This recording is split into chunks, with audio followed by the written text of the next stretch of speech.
lutte ouvrière. Josépha. Guy Monet et Josépha. Improvise. Désolé. Merci les camarades. Bravo à vous, applaudissez-vous vous-même. On se félicite d'avoir pu manifester quand même aujourd'hui, malgré cette tentative d'interdiction de la part de la préfecture. Là, il y a marqué République française, préfecture du Val-de-Marne, mais ils devraient rajouter la devise « Bosse et tais-toi », parce que c'est à peu près ça qu'ils veulent. Vraiment, non seulement c'est l'exploitation dans les entreprises, non seulement on vous refuse vos droits, on vous refuse les papiers, mais en plus on veut vous interdire de manifester, comme l'a fort bien dit tout à l'heure Jean-Louis. Aboubacar a aussi dénoncé devant de Richebourg la complicité entre les patrons, l'État et les donneurs d'ordre, et les différents services de l'État, à la fois la préfecture, mais aussi le ministère du Travail, les inspecteurs du travail, qui couvrent ces pratiques. Alors, on a manifesté samedi, vous étiez samedi dans la rue pour manifester à l'occasion du 28e anniversaire de la lutte que les anciens ont menée pour la régularisation par l'occupation de l'église Saint-Bernard. Eh bien, les choses n'ont pas beaucoup changé depuis. L'État continue à traiter par le mépris toute une partie de la classe ouvrière dont vous faites partie en refusant la régularisation. Parce que c'était déjà le cas en 1996, mais c'est encore plus le cas aujourd'hui. Vous êtes dans tous les secteurs de l'économie, les transports, les travaux publics, le bâtiment, la propreté, les soins à la personne. Et là, on se glorifie des Jeux Olympiques, mais qui a participé, qui a œuvré à la construction de tous les édifices qui permettent aujourd'hui le déroulement des Jeux Olympiques? Des travailleurs du bâtiment, et parmi eux, beaucoup de travailleurs immigrés, notamment de sans-papiers comme vous. Et on refuse leur régularisation, on refuse de les reconnaître. Et aujourd'hui même, pendant le déroulé des Jeux Olympiques, qui travaille à la maintenance de toutes ces installations, qui permet à tous ces Jeux d'avoir lieu, qui est dans les coulisses? Eh bien, une bonne partie de travailleurs immigrés, et notamment sans papier. Alors je tiens à le dire, hein, parce qu'il va y avoir des cérémonies encore demain, à l'occasion de l'ouverture des Jeux paralympiques. Il va y avoir tout un tas de gens qui vont venir se glorifier de la tenue de ces Jeux. Eh bien moi j'ai une pensée particulière pour les travailleurs qui ont œuvré à la construction et qui permettent tout ça.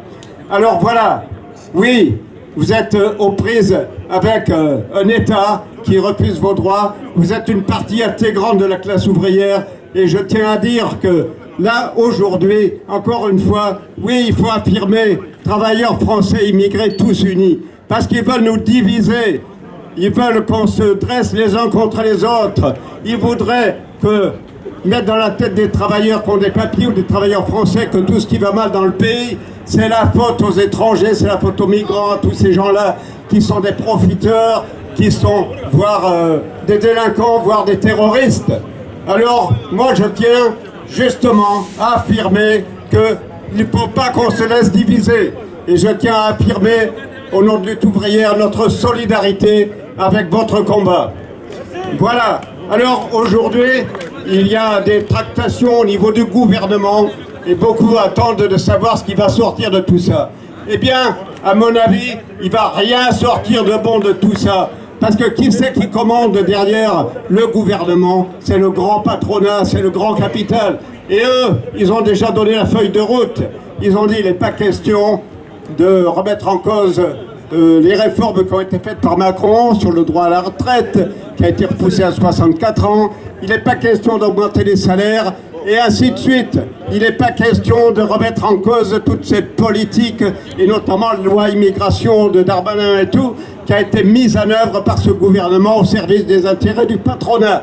Et aujourd'hui, c'est le patronat qui commande et qui décide. Alors les travailleurs ne peuvent compter que sur eux-mêmes, comme vous le faites vous-même, que sur leur lutte, que sur leur organisation, et d'être complètement indépendants à l'écart de tout ça, et de continuer à affirmer leurs revendications.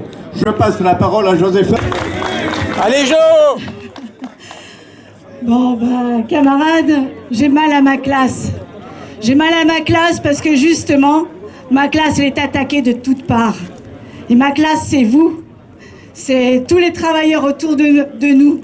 Et aujourd'hui, on se préoccupe de nos petites histoires, chacun dans notre coin. Quand est-ce que nous tous, travailleurs de tous les pays, nous nous unissons contre nos exploiteurs? Quand est-ce qu'on se décide à se causer, à s'organiser pour mettre à pas toute cette société? Parce que c'est de là que vient le problème. C'est de tous ces patrons, de toutes ces bourgeoisies, quel que soit le pays, qui nous exploitent. Et en fait, c'est parce qu'on n'arrive pas à s'organiser ensemble qu'on ne parvient pas à gagner ces bagarres. Travailleurs de tous les pays, unissons-nous. Unissons-nous contre nos exploiteurs. C'est comme ça qu'on y arrivera. C'est pas une question de solidarité que je suis ici. Votre problème, c'est mon problème. Les camarades à côté de moi qui font le ménage, elles sont comme vous. Les camarades qui font les échafaudages, ils sont comme vous.